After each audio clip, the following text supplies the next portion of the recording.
اللہ تعالیٰ نے قرآن عظیم میں اپنے حبیب کریم صلی اللہ علیہ وسلم کی نعمت عظیمہ عطا فرمائے جانے کو احسان عظیم سے تعبیر کرتے ہوئے یوں بیان فرمایا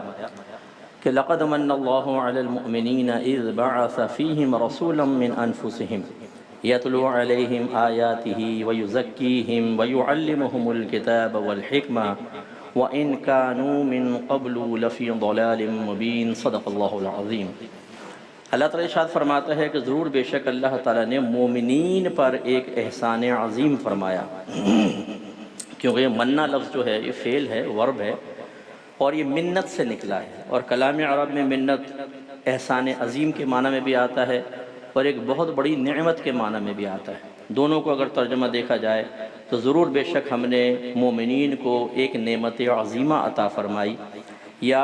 ضرور بے شک ہم نے مومنین پر احسان عظیم فرمایا۔ اور وہ احسان عظیم کیا ہے کہ ہم نے ایک رسول انہی میں سے ان کے درمیان بھیج دیا۔ تو یہ مومنین کو خاص طور پہ اللہ تعالیٰ نے مخاطب کیا ہے، یہ قابل توجہ بات ہے۔ حالانکہ ہمارے نبی کریم صلی اللہ علیہ وسلم کا وجود مسعود نہ صرف مسلمانوں کے لیے باعث برکت ہے بلکہ کفار کے لیے بھی ہے، یعنی دنیا میں، اور آخرت میں آپ کی شفاعت کبریٰ کے حصول کے اعتبار سے دیکھا جائے تو کفار کے لیے وہاں پر بھی نافع ہے، کیونکہ اللہ تعالیٰ نے دنیاوی لحاظ سے تو ارشاد فرمایا کہ ما کان اللہ لیعذبہم وانت فیہم، اے حبیب اللہ تعالیٰ کی یہ شان نہیں کہ آپ ان کے درمیان موجود ہوں اور اللہ تعالیٰ ان کو اجتماعی عذاب میں مبتلا فرما دے۔ اس کا مطلب یہ ہوا کہ اس دنیا میں قیامت تک جتنے بڑے گناہ ہوتے رہیں، یعنی نبی کریم صلی اللہ علیہ وسلم کی آمد مبارک کے بعد، اور اتنے بڑے بڑے گناہ جو پچھلی امتوں میں شاید ان کا تصور بھی نہیں تھا، اس کے باوجود وہ ان گناہوں کی وجہ سے ختم کر دی گئیں، برباد کر دی گئیں، لیکن یہ امت قیامت تک باقی رہے گی۔ اور وجہ کیا ہے کہ رحمت کونین صلی اللہ علیہ وسلم ان کے درمیان موجود ہیں، رحمت للعالمین ہوں، اور پھر عذاب بھی آ جائے، یہ نہیں ہو سکتا۔ اس میں دیکھیں کفار بھی نفع حاصل کر رہے ہیں، اور میدان محشر میں جب حساب کتاب سٹارٹ نہیں ہو رہا ہوگا تو سب بہت پریشان ہوں گے، کفار بھی اور دیگر لوگ بھی۔ اس وقت جب نبی کریم صلی اللہ علیہ وسلم اللہ تعالیٰ کی بارگاہ میں سجدہ ریز ہو کر حساب شروع فرمائیں گے، یہ شفاعت کبریٰ ہوگی، جس کا نفع ایک لحاظ سے کفار کو بھی ہوگا کہ ان کو تھوڑا سا سکون ملے گا کہ چلو اب کچھ تو فیصلہ ہوگا، ورنہ وہ تمنا کر رہے ہوں گے اللہ تعالیٰ چاہے میں جہنم میں ڈال دے لیکن حساب و کتاب تو شروع کر۔ اس کا مطلب یہ ہوا کہ نبی کریم صلی اللہ علیہ وسلم تو اللہ تعالیٰ کا ایک عظیم احسان دونوں کے لیے ہیں، لیکن اللہ تعالیٰ نے خاص مومنین کو مخاطب کیا، اس لیے کہ اس نعمت عظیمہ کی قدر ایک مومن ہی کر سکتا ہے۔ کافر کو ہمارے نبی کریم صلی اللہ علیہ وسلم کے احسان ہونے یا نعمت عظیمہ ہونے کا حقیقی شعور حاصل نہیں ہے، مسلمان کو ہے، اس لیے اللہ تعالیٰ نے مسلمانوں کو مخاطب فرمایا۔ اور پھر فرمایا کہ احسان عظیم اس جہت سے ہے کہ اللہ تعالیٰ نے اس نبی کو انہی کے درمیان انہی میں سے مبعوث فرما دیا، یعنی کوئی ایسا نہیں کہ فرشتہ بھیجا ہو، کوئی جن بھیجا ہو، یا کسی غیر قوم کا آدمی بھیجا ہو، یا انہی میں سے ہو لیکن لینگویج اس کی دوسری ہو، انہی کے درمیان انہی میں سے انہی کی زبان بولنے والا انہی کا ہم جنس بھیج دیا۔ یہ بھی ایک بہت بڑا احسان ہوتا ہے، کیونکہ اگر یہ چاروں چیزیں نہ ہوں تو انسان کسی کی اطاعت قبول کرنے میں تھوڑی سی انٹرنل ریزسٹنس محسوس کرتا ہے، اسے جھجک محسوس ہوتی ہے کسی کی اطاعت کرتے ہوئے۔ لیکن جب اپنا ہی ہم قوم ہو اور اعلیٰ خاندان والا ہو، ہماری ہی زبان بول رہا ہو، ہماری طرح کی ہم جنس یعنی انسان ہو، تو پھر اطاعت قبول کرنے میں کوئی مسئلہ نہیں ہوتا ہے۔ یہ اللہ تعالیٰ نے کہ اتمام حجت قائم فرمائی کہ برود قیامت کو یہ نہیں کہہ سکے کہ جی ہمارے درمیان سے ہوتے تو ہم اطاعت قبول کر لیتے۔ تو یہاں تک تو یاد رکھیے کہ یہ احسان عظیم جو اللہ نے یاد دلایا کہ ہم نے اپنے حبیب کو تمہیں عطا فرمایا، اس احسان کی یاد دلانے کے مقصود کو سمجھنا چاہیے۔ اس کو فضیلت کے طور پہ بیان کرنا بہت اچھی چیز ہے، لیکن اس کے پیچھے جو مقصد الہی ہے، جو مقصود رب ہے، اس پر توجہ رکھنا یہ ایک مومن کے لیے انتہائی ضروری ہے۔ اللہ تعالیٰ جو احسان یاد دلا رہا ہے، مفسرین فرماتے ہیں اس کی ایک وجہ یہ بھی ہے کہ جب کوئی ہم پر احسان کیا جاتا ہے اور محسن اس احسان کا بدلہ دینے کے بارے میں تلقین کر رہا ہو، تو بامروت احسان قبول کرنے والا وہ ہے جو محسن کی خواہش اور اس کے تقاضے کے مطابق طرز عمل اختیار کرے۔ جیسے ہم پر کوئی احسان کرتا ہے تو ہم اس کا جائز کہنا مانتے ہیں، وہ آتا ہے تو ادباً کھڑے ہو جاتے ہیں، ہم اس کے سامنے اونچے لہجے میں گفتگو نہیں کرتے ہیں، ہم اس کی مروت میں اس کی تعریفیں کرتے ہیں اور بہت سارے امور سر انجام دیتے ہیں بھائی کیونکہ اس نے برے وقت میں ہم پر احسان کیا تھا۔ تو میرے آقا صلی اللہ علیہ وسلم کی آمد تو بہت بڑا احسان ہے۔ تو اس احسان کے مختلف طریقے ہیں، اس کے احسان کے تقاضے پورے کرنے کے مختلف طریقے ہیں، جن میں سے ایک یہ ہے،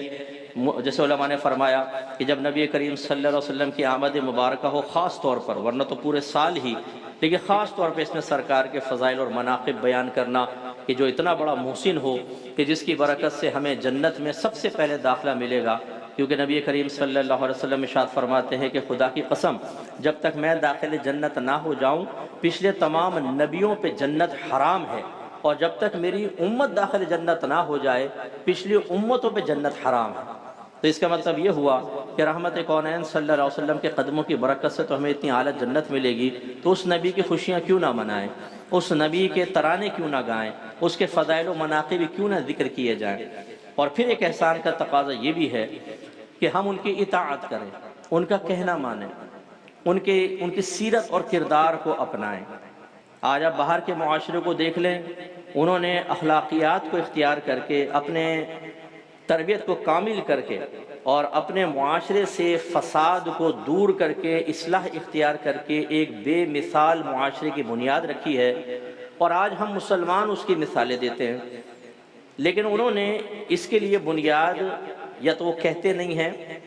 قرآن یا حدیث کو نہیں بنایا، لیکن آپ دیکھیں کہ ان کے بہت سارے امور عین قرآن و حدیث کے مطابق ہیں۔ اس کا مطلب یہ ہوا کہ اگر ایک مسلمان نبی کریم صلی اللہ علیہ وسلم کی سیرت، آپ کے کردار، آپ کے احکام، آپ کی تعلیمات کو اختیار کرے، اور پھر اس فرض سے چونکہ معاشرہ بنتا ہے، پھر پورا معاشرہ اس کو اختیار کر لے، تو ہمارا معاشرہ بالکل کلین ہو سکتا ہے۔ پھر دھوکہ دہی نہیں ہوگی، لیگ پولنگ نہیں ہوگی، حسد نہیں ہوگا، تکبر نہیں ہوگا، غرور نہیں ہوگا، جیلسی نہیں ہوگی، حرام کی طرف آدمی ہاتھ نہیں بڑھائے گا، اپنے مسلمان بھائی کا خیر خواہ ہوگا۔ یہ تمام چیزیں سیرت اور کردار سے ہمیں حاصل ہوتی ہیں۔ احسان مصطفیٰ صلی اللہ علیہ وسلم کا تقاضا یہ تھا کہ ہم ان امور کو اختیار کرتے، لیکن افسوس کی بات یہ ہے کہ ہم نے نبی کریم صلی اللہ علیہ وسلم کی سیرت کو پڑھنا ہی چھوڑ دیا، اپنانا تو دور کی بات۔ جتنے مجھے بھائی بہن سن رہے ہیں، ذرا غور کر لیجئے کہ آپ کے گھر میں کون سی سیرت کی کتاب ہے جس کو آپ نے نبی کریم صلی اللہ علیہ وسلم کی عملی زندگی کو جاننے کے لیے اور آپ کی حیات طیبہ پر مطلع ہونے کے لیے بار بار پڑھا ہو اور اپنے بچوں کو پڑھایا ہو۔ ہمیں تو کچھ معلوم نہیں ہے۔ اسی طریقے سے نبی کریم صلی اللہ علیہ وسلم کے احکام، آپ کے فرامین، دماغ کو کہاں استعمال کرنا ہے کہاں نہیں، آنکھوں کو، کانوں کو، زبان کو، ہاتھ کو، اپنے مقام ستر کو، اپنے پیروں کو، کس طرح مال کمانا ہے، کیسے خرچ کرنا ہے، کس کی صحبت میں بیٹھنا ہے، کس کی نہیں، کس سے دوستی جائز، کس سے نہیں، اس کے بارے میں مکمل تعلیم شرع موجود ہے، اور ان میں سے اکثر چیزوں کے بارے میں نبی کریم صلی اللہ علیہ وسلم کے فرامین عالی شان موجود ہیں، لیکن ایک مسلمان کو فرصت ہی نہیں ہے، کیونکہ ہمارا ذہن ہی نہیں ہے۔ ہم سمجھتے ہیں کہ فضائل مصطفیٰ بیان کر لیں، کمال مصطفیٰ بیان کر لیں نظم میں، نثر میں، اور اس کے بعد ہماری اخلاقی اور شرعی ذمہ داری پوری ہو جاتی ہے، اور ہم اپنے آپ کو کہتے ہیں کہ ہم بہت بڑے عاشق رسول ہیں، نبی کریم صلی اللہ علیہ وسلم سے محبت کرنے والے۔ یہ دعویٰ کامل طور پہ اس وقت سچا ہوگا کہ جب ہم اس طرح کے مختلف اظہار محبت کے ساتھ ساتھ جو محبت اور عشق رسول کا ایک بڑا اور بنیادی تقاضا ہے کہ آپ کے احسان کو تسلیم کرتے ہوئے مکمل طور پہ آپ کی اتباع اور اطاعت کو اختیار کرنا، اسے اختیار کریں۔ دیکھیں اللہ تعالیٰ نے اس آیت کے آگے فرمایا کہ یتلو علیہم آیاتہ، یہ نبی کریم صلی اللہ علیہ وسلم ان صحابہ کے سامنے قرآن پاک کی تلاوت فرماتے ہیں، وَيُزَكِّيهِمْ، اور انہیں پاکیزہ کرتے ہیں، وَيُعَلِّمُهُمُ الْكِتَابَ وَالْحِكْمَةَ، اور انہیں کتاب اور حکمت یعنی قرآن اور سنت سکھاتے ہیں۔ اس کا مطلب یہ ہے کہ جب نبی کریم صلی اللہ علیہ وسلم نے تلاوت فرمائی، صحابہ کرام نے سنی، جب سرکار نے تزکیہ نفس فرمایا انہوں نے قبول کیا، جب سرکار نے کتاب و حکمت سکھائی تو وہ شاگردوں کی حیثیت سے، متبع کی حیثیت سے بیٹھے، انہوں نے سیکھا، تو پھر صحابہ کرام کی عملی زندگی تبدیل ہوئی، ان کے اخلاقیات تبدیل ہو گئے، ان کی عادات و اطوار پاکیزہ ہو گئیں، وہ قابل رشک لوگ ہو گئے اور اس معاشرے کو قابل رشک بنا دیا گیا۔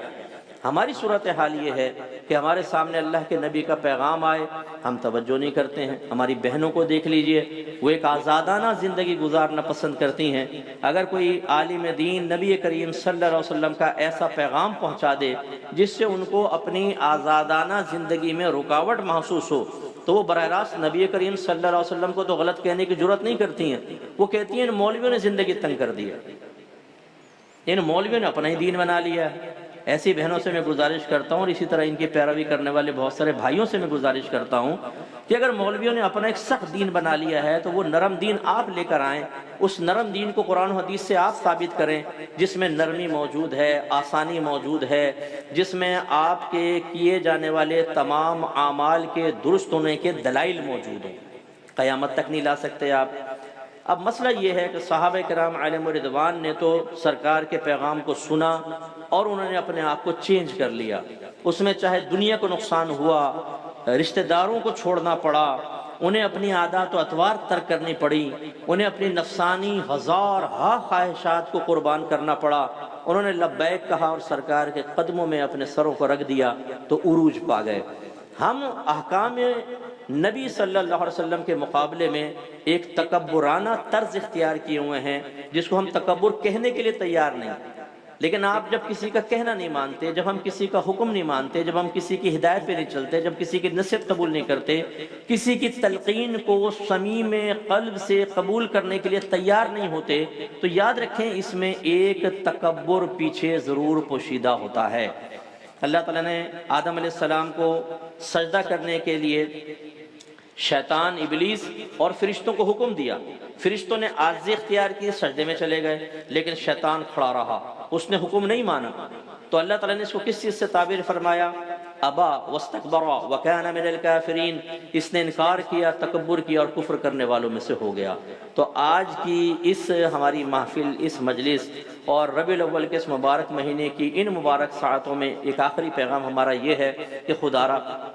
نبی کریم صلی اللہ علیہ وسلم کی خوشیاں منانے کے ساتھ ساتھ آپ نیاز کیجئے، سرکار کے فضائل و مناقب بیان کریں، آپ شرعی قیودات کے ساتھ علاقے سجائیں، آپ جلوس نکالیں اور نعت خوانیاں کریں، آپ بیانات رکھیں، لیکن اس کے ساتھ ساتھ ایک اور توجہ، یتلو علیہم آیاتہ ویزکیہم ویعلمہم الکتاب والحکمہ، یہ آپ کے نبی کے بنیادی کام تھے، مناسب تھے، آپ نے یہ چیزیں کی اور صحابہ کرام نے قبول کی۔ اس کی طرف بھی آئیے، علم کی طرف آئیے، علم سیکھنے کی طرف آئیے، اصلاح کی طرف آئیے، توبہ کی طرف آئیے، تب ہم کما حق ہو جب نبی کریم صلی اللہ علیہ وسلم کی اتباع اور اطاعت کریں گے اور چلتا پھرتا ایک مسلمان، دور سے آنے والے مسلمان کے لوگ دیکھ کر کہیں کہ کاشف رسول آ رہا ہے، جب ایسا طرز عمل اختیار کریں گے تو جس طرح اللہ تعالیٰ نے صحابہ کرام کو قلیل تعداد کے باوجود کثیر پہ غلبہ عطا فرمایا، اللہ تعالیٰ آج بھی اس پر قادر ہے کہ ہمیں دوسروں پہ غلبہ